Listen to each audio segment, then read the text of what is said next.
Prapannaparijataya Totra Vetraikapanaye Jnanamudraya Krishnaya Gita-amruta Duhe Namaha. Om. Dear friends, welcome to the study of Gita. We are seeing the 11th chapter of the Gita, that is Vishwarupa Sandarshana Yoga. Vishwarupa, that is the cosmic form. Krishna is showing that cosmic form to Arjuna. Because in the earlier chapter, Arjuna saw in bits and pieces. He did not see, of course, he heard about bits and pieces. These are all my vibhutis. These are all my glorious manifestations. That way, Krishna was telling about various glorious manifestations. And at the end, Arjuna asked, and Krishna himself said, why do you need all these things? You have the complete vision. And then in the beginning of the 11th chapter, Arjuna asked, why don't you show that complete vision? So that Vishwarupa is visualizing the whole universe as the form of Brahman. So that is the visualization. And thereafter, realization actually means knowing that all this is a manifestation in Brahman. That is the basic difference. Now, first of all, he is visualizing. He is visualizing that yes, all these are forms are Brahman. Then later, he is realizing also. That is the stage of a jnani. Of course, that is not shown in this particular chapter. Right now, Arjuna is seeing all the form of destruction, the whole Srushti, Sthiti, Laya, that Laya Swarupa, that is where the Lord is taking them back, that is Dushta Shikshana, Shishta Rakshana. So in that Dushta Shikshana portion, he is punishing all the bad people and protecting the good. That aspect of that cosmic form is being shown to Arjuna. Number one, to reassure Arjuna also, because Arjuna was actually having so many doubts. Yadva Jayema, Yadiva no Jayeyuhu. Whether we are going to win or whether they are going to win, we do not know. War is something which is uncertain. Now, Krishna's job is to reassure this gentleman. You are going to win. And all this thing is a cosmic drama. And in this cosmic drama, you are a mere player. Krishna is going to say that.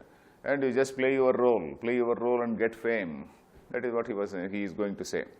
So we saw sloka number 24 yesterday. And we have to see sloka number 25. That is 11th chapter, 11-25. Damshtra karala nichate mukhani, drushtva kalanala sannibhani, disho na jane nalabhecha sharma, prasida devesha jagannivasa. So, damshtra karala nichate mukhani, te means yours. Mukhani, so many faces, because we saw that Sahasra, Shirsha, Purusha, innumerable faces. Not one head, but innumerable heads. So that te mukhani, damshtra karalani. Damshtra, we got this word even earlier.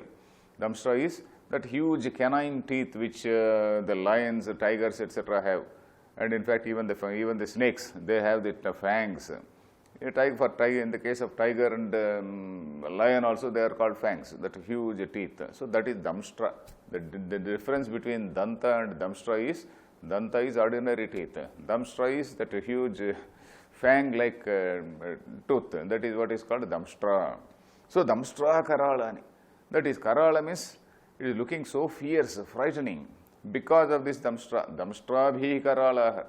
Damshtrabhihi, by virtue of these damstras, by having these damstras, they are looking so fierce. Damshtra karalani chate mukhani. Your faces are looking so fierce, so frightening, that with the fangs and all that. Then drushtva by merely seeing it. Drushtva means by merely seeing it. And how are they? And one more adjective for that faces. That is kala anala sannibhani. Kala anala sannibhani. Kala, we are referring to that time of destruction here. Anala means that fire, huge fires at the time of, this is something called, in Puranas, they talk about when the Laya takes place, then there is like in some Puranas, they talk about the great deluge, huge sea waters, they come and then the entire earth is wiped out. In some other stories, they talk about a huge fires, a fire of destruction, the great fires of destruction. So such fire, that is what is called Kala Anala. Kala Anala Sannibhani. Sannibha means something close, something which is comparable to that. And your faces, the fire or flames which are coming out of your mouths, they are comparable to that Kalagni. Kala Agni is that flames which come out at the time of destruction. In fact, Kala Agni Sadrushah Krodhe, in the case of Rama also we saw that word, Kala Agni. Kala Agni is the same as Kala Anala. Anala is another name for Agni. Agni means fire. So this Kala Anala Sannibhani, that is fires which emanated at the time of Laya, at the time of destruction of the whole universe. Kala Anala Sannibhani. And then by seeing all this, I am totally confused. And when you are absolutely confused, you just do not know where you are, you don't know your coordinates. That is exactly what he means by Disho na jane. Dishaha. Dishaha means dik. Dishau, dishaha. Dik means the direction. East, west, north, south. That is what is called dik. Or northeast, southwest, etc. So we usually talk about dik. For a normal man, okay, I know where I am going, I know what is east, what is west, etc. And when we are absolutely confused, suppose you are suddenly placed in a forest, there, without the help of a compass, or without some knowledge of the stars, if it is night, and if you are having some knowledge of stars, then, okay, by seeing the stars, by observing their direction, etc., by observing them, you may find out, you may know that, oh, this is east, this is west, etc. But a totally confused man, absolutely just suddenly placed in some jungle, he just does not know which is east, which is west, etc. So, Disho na jane, I just don't know the directions. Literally, he is not talking in a literal sense that I don't know east, west, etc. We should not take it like that. Disho na jane means I am totally confused by seeing this huge form, because there is no end, there is no beginning, there is no end. And the whole, it is nabhasprusham, it is touching the sky, and wherever, all around, it is that form only. So he has lost that sense of orientation. Like he was also telling about when you go into the space, there is no east, west, north, south. So Arjuna's position is like that. So Disho na jane, absolutely, not directionless, absolutely lost, disoriented in a sense. Absolutely disoriented, Disho na jane, na labhecha sharma. I am not finding that peace of mind. Sharma means peace of mind. Sharma. In fact, we know the word called Sharma, so and so, Rama Sharma, Krishna Sharma, etc., etc. That is a caste suffix, or a rather Varna suffix, let us say. Varna suffix. Varma is the suffix, Varna suffix for a Kshatriya. Gupta is another Varna suffix for a Vaishya. Sharma is a Varna suffix for a Brahmana, because a Brahmana is supposed to be a happy man. Brahmana, whether he has money or not, he is expected to be happy. If he is not happy, he is not a Brahmana. If he is always sad and if he is always feeling miserable, obviously he has not got that enlightenment. A real Brahmana, a person who gets enlightenment, he is a person who is content, who is absolutely content. He doesn't go to anybody, he doesn't bother for anybody. Whether somebody talks to him or not, he is not nirapeksha, Shuchihi dakshaha, anapeksha shuchir dakshaha, sukhasino gatavyataha. We saw some of those adjectives for an enlightened person. Here when we say Brahmana, we are not talking about a Varna. We are talking about an enlightened person, a Jnani. A Jnani is one who is basically one because of enlightenment. Once he is enlightenment means that is absolutely he knows what is the reality is, and the ephemeral nature of the whole universe, of the whole say let us say relations, etc. Then he doesn't expect anything from anyone, and whether he has something or not, he is absolutely happy. So that is Sharma. Nalabhecha Sharma means I am not having that peace of mind. That is totally, absolutely blank. Arjuna has become blank. Then now what can he do? Prasida, oh God, show mercy on me. You show mercy on me, withdraw your very, very fierce form, show mercy on me. Prasida Devesha. Devesha means Devanam Ishaha. You are the Lord of all the gods. You are the Lord of all these divine forms, various divine forms, innumerable divine forms. You are the chief, you are the boss. That means all these things, they are appearing because of you. You are the substratum, you are the base, you are the support. That is that supreme being, what we call that supreme consciousness, is the base for all these appearances, which we call gods. Prasida Devesha, Jagan Nivasa. Jagat Nivasa is what? That is the Jagat plus Nivasa becomes Jagan Nivasa. Jagat means the whole universe. Nivasa means a place where you stay. Jagan Nivasa means You are that support for the entire universe. Without you, the entire universe will not exist. You are the nivasam. You are the support for this entire universe to exist. You are the basic support. Hey Jagannivasa. Jagannivasa is the address. Arjuna is addressing Krishna. Hey Jagannivasa. Hey Devesha. Prasida. Prasida means you show your mercy on me. Show your grace. Show mercy. Hey Jagannivasa. Disho najane. Nalabhecha Sharma. I am absolutely confused. You please show your, of course, that show your pleasant form, he is going to say shortly. And we come to the next shloka, 26th shloka. 26th shloka is, in this shloka, Arjuna is seeing some more battle scenes actually. What is happening in the battle and what is the outcome of the battle. He is also seeing the outcome of the battle in this form. 26th shloka. अमीचत्वां धृतराष्ट्रस्य पुत्राः सर्वे सहैव अवनिपालसङ्घैः भीष्मो द्रोणः सूतपुत्रस्तथासौ सहास्मदीयैरपि योधमुख्यैः. Of course, this sentence is not complete in this shloka.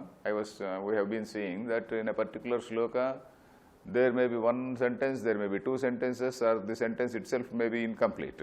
So it is connected to the next shloka. Sahasmadiyairapi yodhamukhyaihi vishanti. So all these people, they are entering your mouths. That verb, entering your mouths, is there in the next shloka. We will come to that.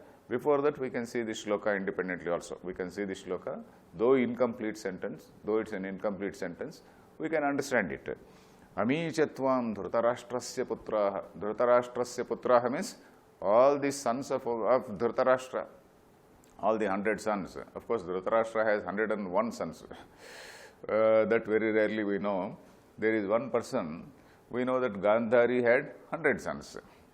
And Dhritarashtra also had a relation with another woman, and that woman gave birth to a person called Yuyutsu. And that Yuyutsu also was a very great warrior. But that gentleman, he switched over to Pandava's side. Prior to war, he switches over to Pandava's side. So though he is technically a Dhritarashtra, that is Dhritarashtra's son, he was not there in the battle. He was not there on Kaurava's side. So he did not die. So only one person from Dhritarashtra's side did not die. So we'll just take a break and come back. Let us resume. So here, Amichatvam Dhritarashtrasya putraha, all the sons of this Dhritarashtra. Ami means all these, all these people. Asau, the plural of Asau, Amu, Ami. Asau means this person. Ami, that is when you are pointing out to somebody, yeah, Asau Purusha means this gentleman, this person, so like that. Amichatvam, ami, te tvam means you, entering you.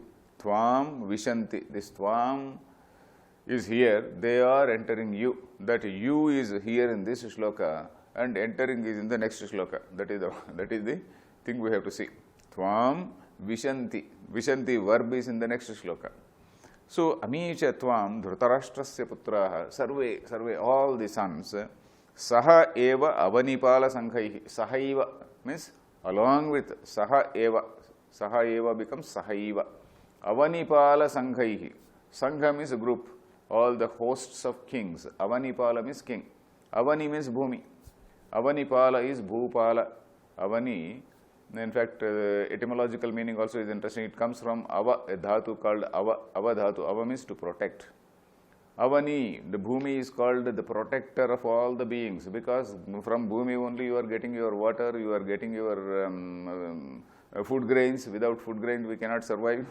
So, prithivya oshadhayah, all the prithvi is responsible for all these food grains, and without the food grains we don't survive. So, that is how Prithvi is said to be our savior.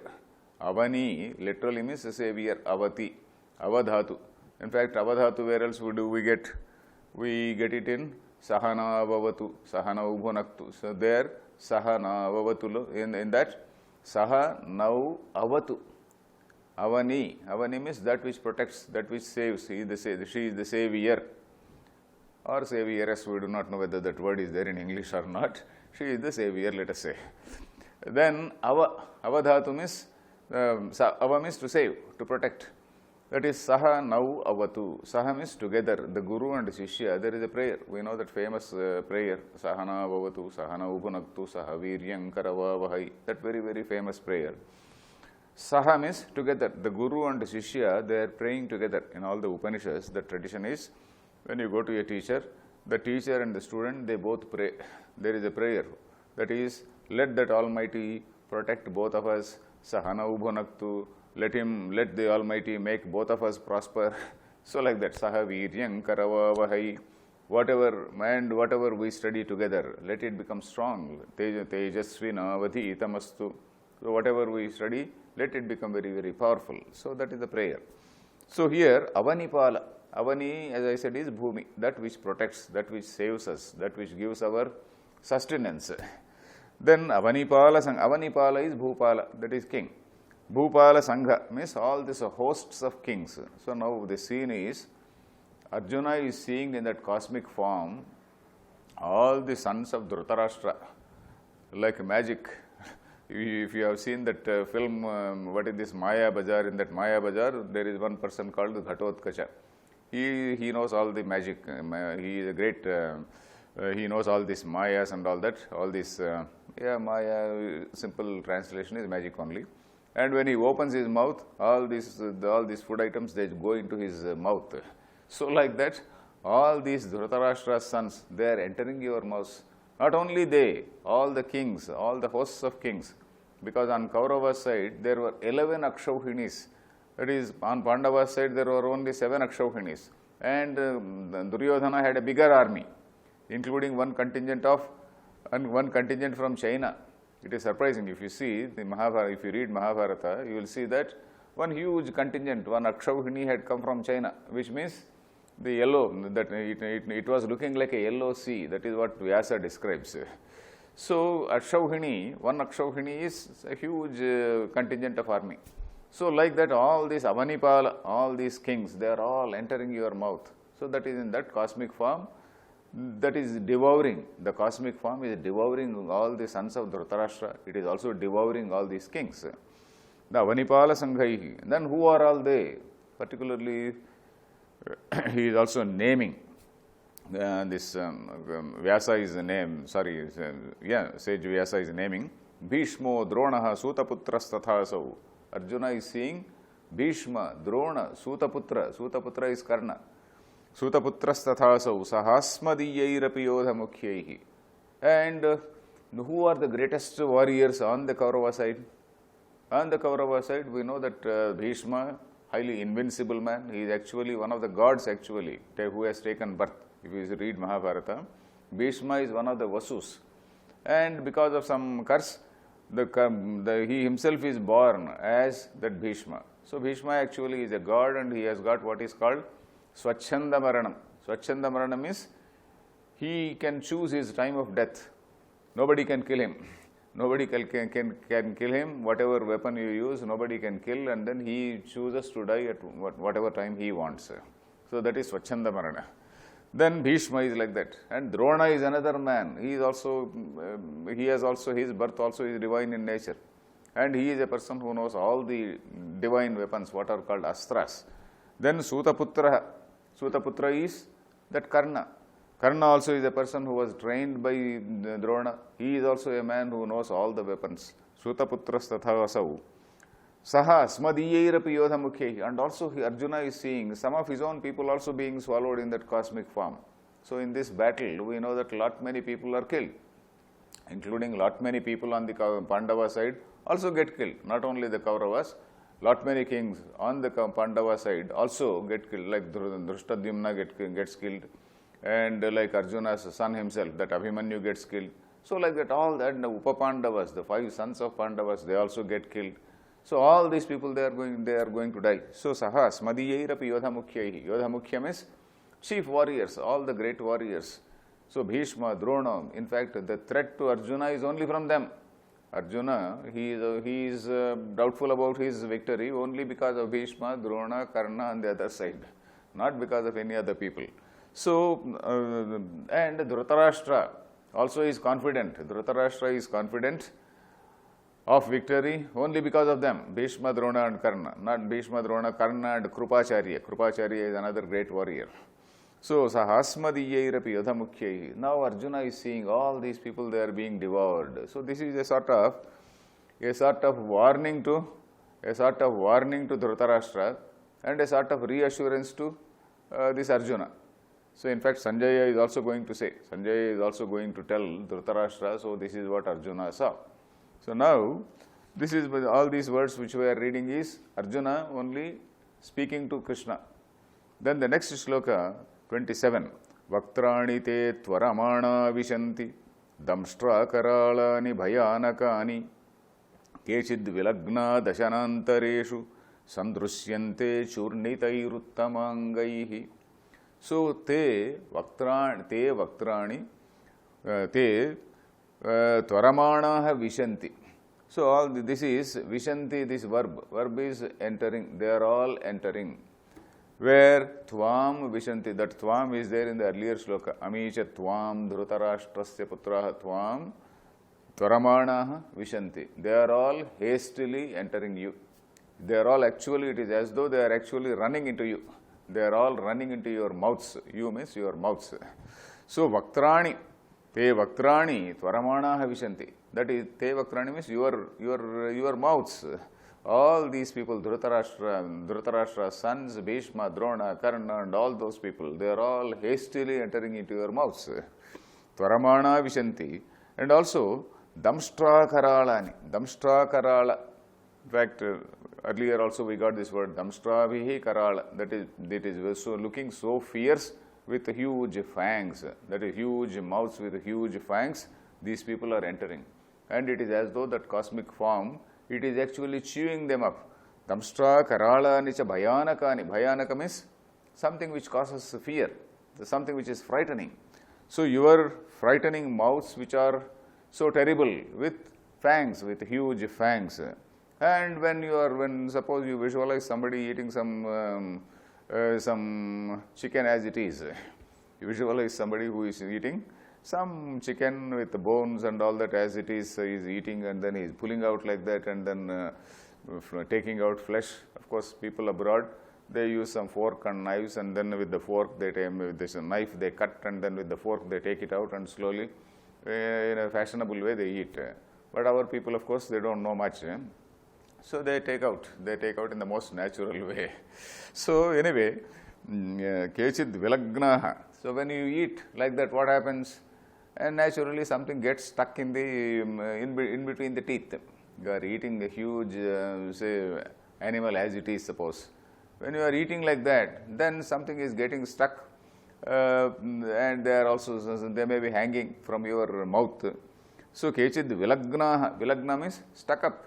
Vilagnaha. Dashanantareshu. Dashana also means tooth. Dashanantareshu means in between the teeth. When he is chewing, in between the teeth, they are hanging out. So, part of the body is inside and part of the body is outside. Or something, you visualize somebody eating a sugar cane. Suppose you are eating a sugar cane and you bite it like this and then you are eating a sugar cane. When you are eating like that, part of it is inside and part of it is outside. So, like that, all these people, they are all hanging like that. Keshit means some people. Vilagnaha, dashanantareshu. In between the teeth, they are stuck up. And sandrusyante, they are seen. Sandrusyante, churnitaihi uttamangaihi. Their heads are chewn up. Churnitaihi. Churna means powder. Their heads have become powdered. Their powder means their churna means something like a chutney. Their heads have been chewed up. And the remaining body is there. And the heads are being chewed up. So, you visualize that terrific form. And the poet is using, in fact, that more than Adbhuta rasa, it is something like a bhibhatsa. There is another rasa called bhibhatsa rasa. Bhibhatsa means something which is horrifying. So, you are seeing such a horrifying scene in this picture because this we have to take in a figurative sense. It is not as though we are literally believing in some God who is chewing up all people. It is just a figurative way of saying, however big a person might be, he may be a Bhishma, he may be Drona, he may be Karna, Krupa, Arjuna, Dharmaraja, whatever he is. Ultimately, he is swallowed up. We are going to see Pandavas also, they are not eternal. They are also going to die. So, they are all chewed up by this cosmic form. So here Arjuna is worried about the opposite, Arjuna is worried about his enemy. So for Arjuna, in order to reassure Arjuna, Krishna is showing one particular aspect where Bhishma, Drona, etc., they are being chewed up. So this thing we have to take it in that sense. It is not as though the cosmic being literally chews up and is somebody who is very cruel and whatnot. Because some people readily say, oh, your gods are so cruel. It is a figurative way of saying. So then Keshid Vilagna Dashanantareshu Sandrusyante Shurnitaihi Uttamangaihi. Then we come to the next shloka, and how are they entering? They are entering like the waters of the rivers. The waters of the rivers, they enter the ocean. Ultimately, this ocean, the comparison with the ocean is something which is found in several places. In Vedanta, the supreme reality is compared to the ocean, because that is the ocean is the one big thing we see. And that supreme reality is also compared to the sky, the space rather. The space is something which is huge. Space is the closest thing we can visualize in order to visualize Brahman, in order to visualize or get an idea about what is that Brahman. Space is the closest thing. And of course, ocean. In olden days, probably when the man went to the sea, he just saw that waters, huge waters stretching for a long, long distance. So ocean is another comparison. So in this ocean, what all the rivers on earth, they all flow into the ocean. Of course, there may be some exceptions, but usually all these rivers with a huge gush, all the gushing waters of the rivers, they flow into the ocean. That is what is the description in this next shloka. Yatha nadinam bahavombu vegaha samudrameva bhimukha dravanti tatha tavami naraloka viraha vishanti vaktranya bhivijvalanti. So now, just that the way in which these people are entering, there are streams of waters, streams of gushing waters, they go and join the ocean. So similarly, all these streams of people, all these huge streams of people, we can visualize, if you see that people all going in one stream, suppose there is a queue. When you go to Tirumala or some such place, the queue complex, huge streams of people, we can compare them to huge streams.